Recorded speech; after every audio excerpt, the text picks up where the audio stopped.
Perjuangan dialog Jakarta Papua untuk menciptakan perjuangan.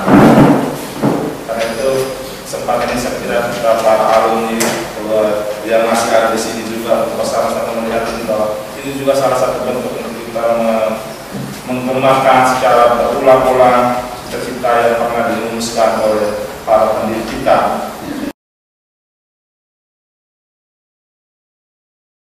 Ternyata saat bicara dialog itu justru sebelum Kongres Papua II tahun 2000. Di sini saya temukan buku ini stensilan Rabu 24 November 1990. Dan saya bicara tentang makalah ketiga dengan judul apa ini, memperjuangkan keadilan dan perdamaian di Irian Jaya. Waktu itu sudah dimulai, orang Papua sebenarnya sudah pilih dialog untuk menyelesaikan konflik Papua. Di Kongres 2010, tapi sesudah itu tidak dilanjutkan karena CDP yang dibentuk untuk mendorong itu ketuanya dibunuh, yang lainnya dipenjarakan, terus diintimidasi, sudah hilang. Alasan kedua, dialog Papua dimengerti, ditafsirkan sebagai kebijakan pemerintah sebagai identik dengan Papua Merdeka. Karena tidak ada orang yang takut memperjuangkan dialog itu lagi. Sampai muncul Lembaga Ilmu Pengetahuan Indonesia, tim dari LIPI yang membuat penelitian dari selama 4 tahun dari 2004 sampai 2008 tentang konflik Papua dengan biaya APBN. Lalu mereka menghasilkan satu buku yang bernama Papua Roadmap, Negotiating the Past, Improving the Present, and Securing the Future. Ini buku ini hasil penelitian. Di dalamnya itu direkomendasikan perlunya dialog. Tapi dialog seperti apa itu tidak dijelaskan di sini. Kita mendorong bersama, tapi dari pihak saya memperjelas posisi saya atau penelitian saya tentang dialog dengan menulis buku kecil ini. Kalau ini dari LIPI, kalau ini dari seorang Niels Tebar. Jadi tidak mewakili pikiran kelompok Papua, orang Papua, juga tidak mewakili gereja Katolik, tidak mewakili kelompok apa-apa, tapi ini berpikiran pribadi. Sehingga kalau salah, ya yang dipersalahkan itu si penulis, tapi kalau yang benar juga yang dibenarkan itu si penulis. Dengan demikian kita maju dua buku ini sama-sama. Kalau ini dari Jakarta, yang ini dari Papua.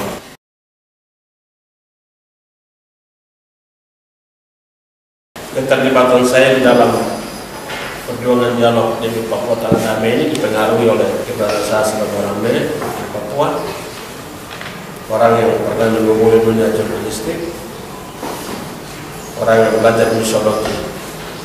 Pertama, motivasi dialog penting karena ada konflik ideologi antara pemerintah Indonesia yang mempertahankan negara mati dengan terutama orang Papua yang menginginkan merdeka dengan moto merdeka harga mati.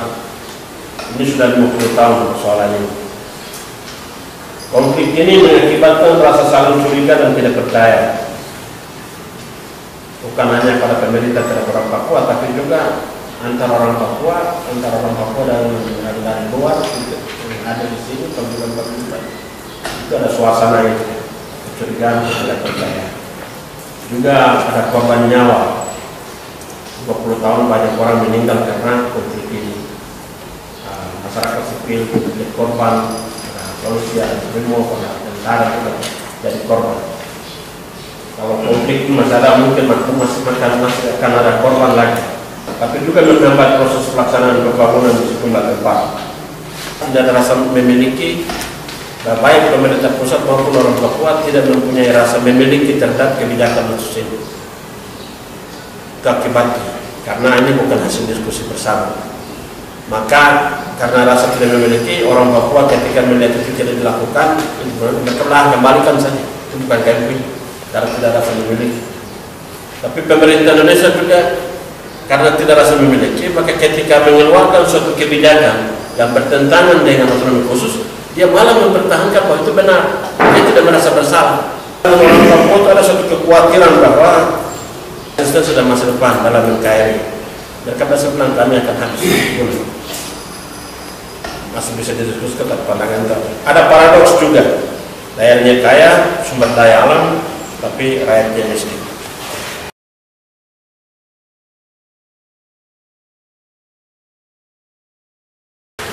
Kami mendorong dialog ini bukan untuk mencari kekuasaan, juga bukan mencari uang. Sekalipun kami perlu uang untuk melaksanakan kegiatan. Kami hanya mau supaya Papua jadi damai. Perjuangan ini tidak dilandaskan atas rasa kebencian. Memperjuangkan dialog bukan karena membenci siapa-siapa, juga bukan karena rasa mau balas dendam kepada siapa-siapa. Ya. Tapi ada nilai yang kami coba sharingkan untuk cita kasih, kebebasan, keadilan, kebenaran, kesetaraan, partisipasi, netralitas, keterbukaan. Coba kami dasari, kami punya usaha atas nilai-nilai ini. Ya, jadi kami mau lihat konflik Papua ini diselesaikan secara damai, dan karena itu tidak melalui jalan kekerasan. Kedua, secara menyeluruh, karena itu kami tidak mau masalah Papua diselesaikan secara parsial, dan kami mau konflik Papua diselesaikan secara bermartabat, yaitu dengan saling menghargai dan menghormati satu sama lain. Dan karena itu tidak boleh ada pihak yang merasa dirugikan.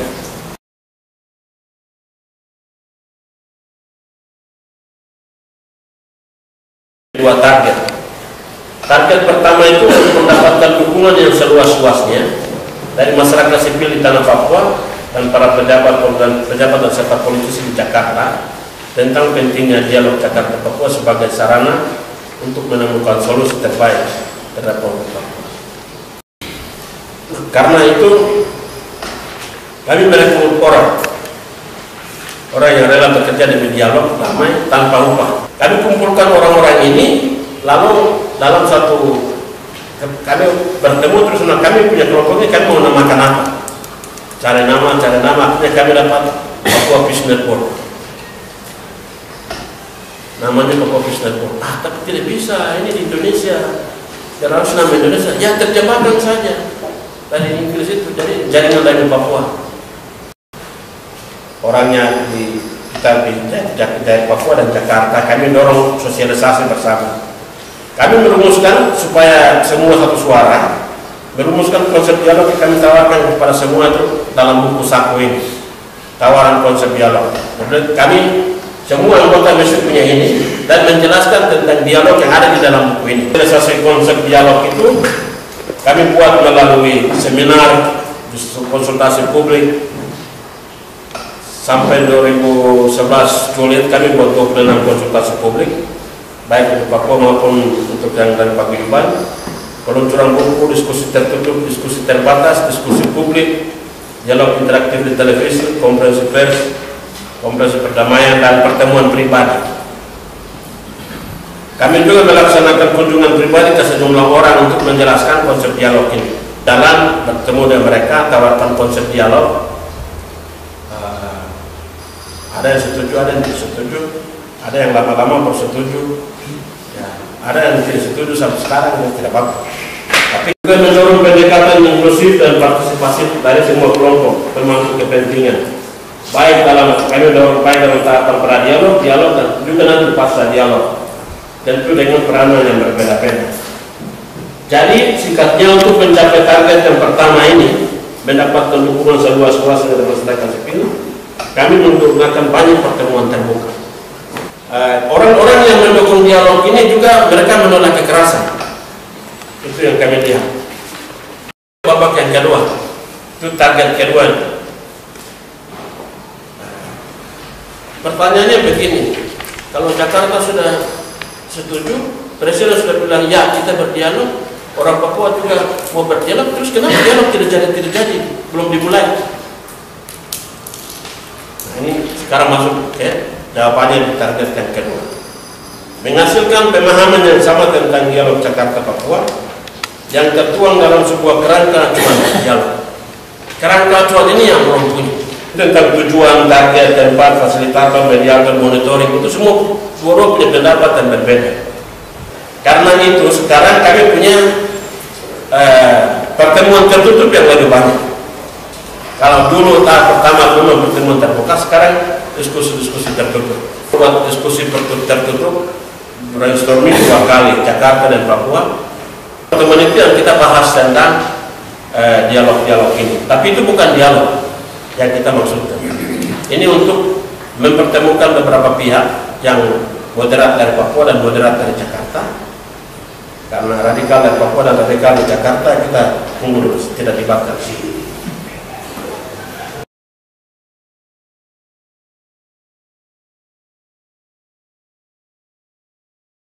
Pada 2 kutub yang berlawanan, kutub NKRI harga mati dan kutub Papua Merdeka harga mati. Itu juga menjadi satu pergumulan tersendiri. Saya yang orang Papua, diharapkan orang Papua yang Papua Merdeka itu ada di pihak mereka, memperjuangkan apa yang mereka perjuangkan. Tapi juga sebagai warga negara Indonesia, pemerintah mengharapkan yang dukung yang mereka punya. Jadi biasanya dicurigai oleh kedua belah pihak, tidak dipercaya oleh kedua belah pihak, dihajar juga oleh kedua belah pihak karena tidak ada orang tengah.